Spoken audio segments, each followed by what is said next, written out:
Okay, we have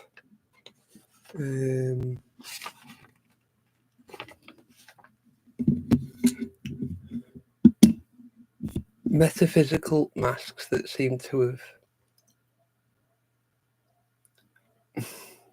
possibly with Christianity become a bit more plain decorative, a bit more of a plain decoration in Catholic Middle Ages and beyond. So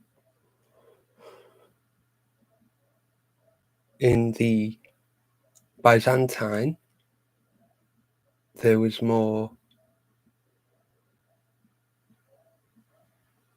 of this, a bit like the metaphysical masks with Japanese armor. There was more of that in the European world, shall we say. I wouldn't say the West, because Byzantine's the eastern portion of the empire at that period. But they did have these metaphysical masks, a bit like the film Gladiator, that do seem to have gone with possibly Christianity. So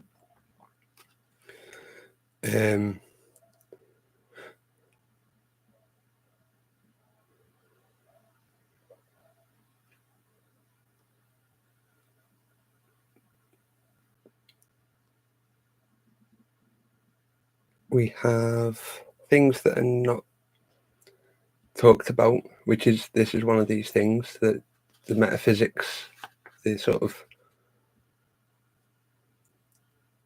spiritual or I don't know, mythical designs on masks do seem to have died off in the West after the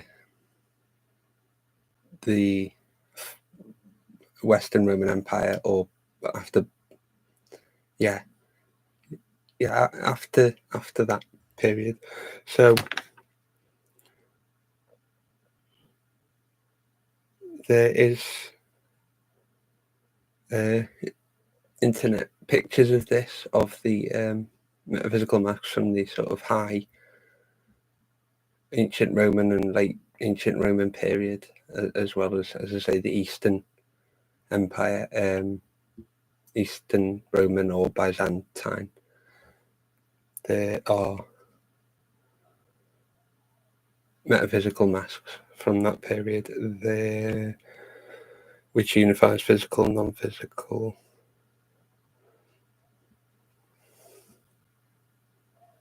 It also makes it more creative and artistic in a way, because there's no like one way to pin it down. There's no standardized way.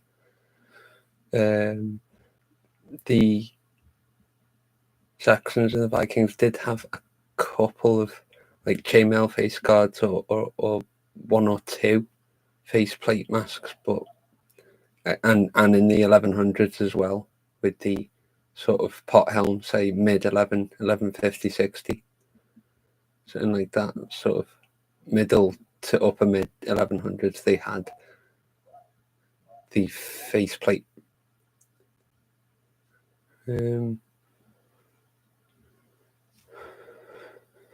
So there was a sort of a creativity there with that sort of chainmail suit of armor. Again, the full suit of armor in the male period doesn't really get talked about. Again, that's sort of 11 to early 1200s. Not really talked about in Hema so much in terms of armor, which I find interesting, because those, as I say, it lends itself in a bizarre way to a kind of creativity.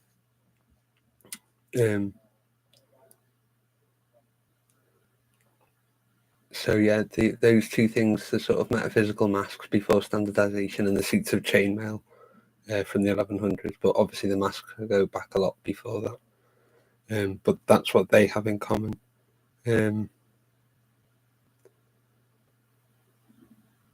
Yeah, sort of proto helmet, a sort of mask riveted onto a helm.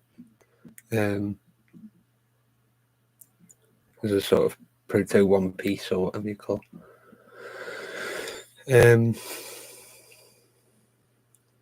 So Yeah, let's just keep on point. The masks and the chainmail suit of armor, they're just not really armored masks or helmet masks. They're not really. There is the cavalry sport mask, the hyper gymnasium, possibly mask, the cavalry sports, but it was also used for possible standard bearers as well. So yeah, mask helmets just not talked about in Hema. Neither is chainmail full suits. So to finish off quickly, short sword and dagger isn't done, but this is really for another podcast. That this is what will be coming up on the next one. This one was the mask helmet to the chainmail suit. On the next one, we're going to try and look at short sword and dagger not being done in Hema or WMA, even though it's very present. The other one is double-edged axes, the Labris, again very neglected, and I don't think the only reason is because it's what you'd call a folklore or fantasy, or which I think is a bit of an attack word, the fantasy word. To call that name is to just try and take it down, which I don't think is healthy. So yeah, these the Labris of the double-edged axe, which incidentally looks like the wings on a European dragon, or a Western dragon, whichever one. I prefer the word European, but the curvature on the European dragon's wings look like the double-edged axe. I find that a fascinating sort of synchronicity kind of situation. Fascinating.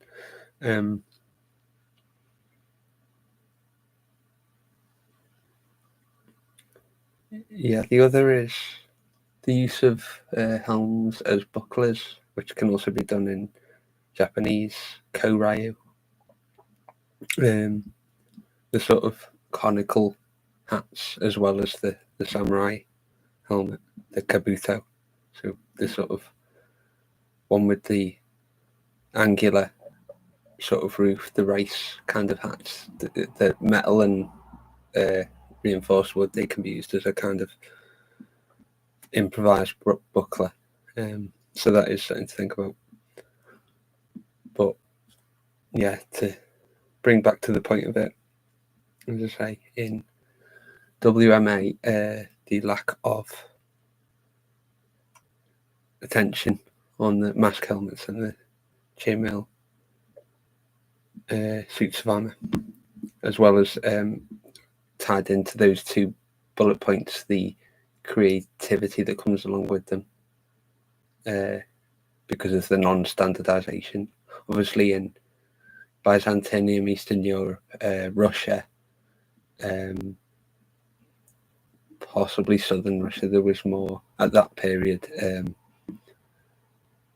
technology in a sense, because they were connected to certain things and they didn't have the what was known as the Western Dark Ages because they were far away.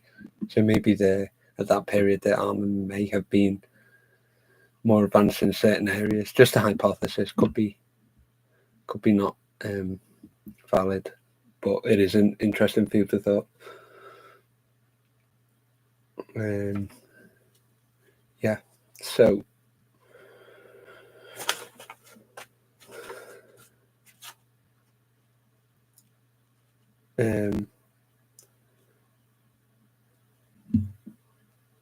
let's just run through some. There is the cavalry sports mask of ancient Roman period, the standard bearer's mask, which are almost identical, I think. There is also, I know it's made up in the film Gladiator, but that's a representation of that type of mask helmet. Then there is also the Byzantine masks and sort of Russia and Eastern Europe during the period is known as the early Dark Ages in the West. they have these mask helmets too, as well as cataphracts and things. So with the sort of migration of Eastern Roman Empire fall, and then the succession, the eastern portion of it, the fall of the western half of and then the succession, there was maybe a bit of crossover with this mask helmets, but it took a long time to catch up in the West. So yeah, the other one that's never talked about, as well as the mask helmets and the chain mail suits of armor, is sort of creativity.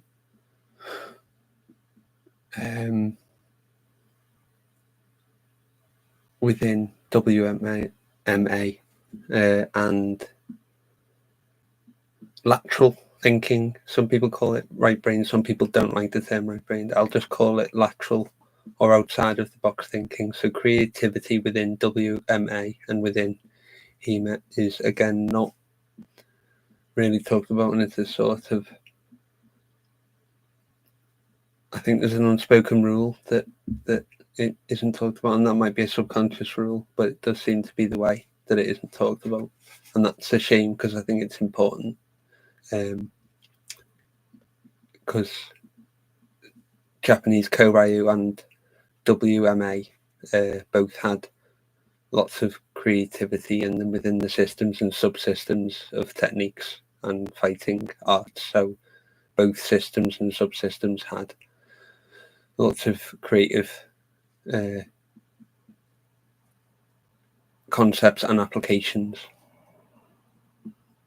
But yeah, for anyone that would be thinking of a sort of creative or a lateral or again, whether people do or do not like the term right-brained approach to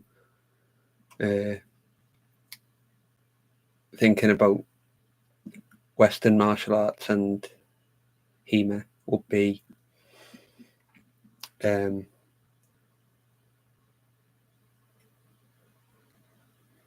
these concepts, these more creative concepts. The other thing, fashion and popularity, that people don't talk about, that the reason why, like say in the modern era, why a certain style or system or weapon or sword is popular may not, I'm not saying there's anything wrong with it, but it may not be because it's the perfect weapon or system. It may just be a fashion, or it gains momentum and gravity, and then it becomes popular as a thing. So fashion is its own subject in a way, but it is sad that the other systems and subsystems in both Koryu and WMA are not getting the attention that is very much deserved within those. So yeah. Right.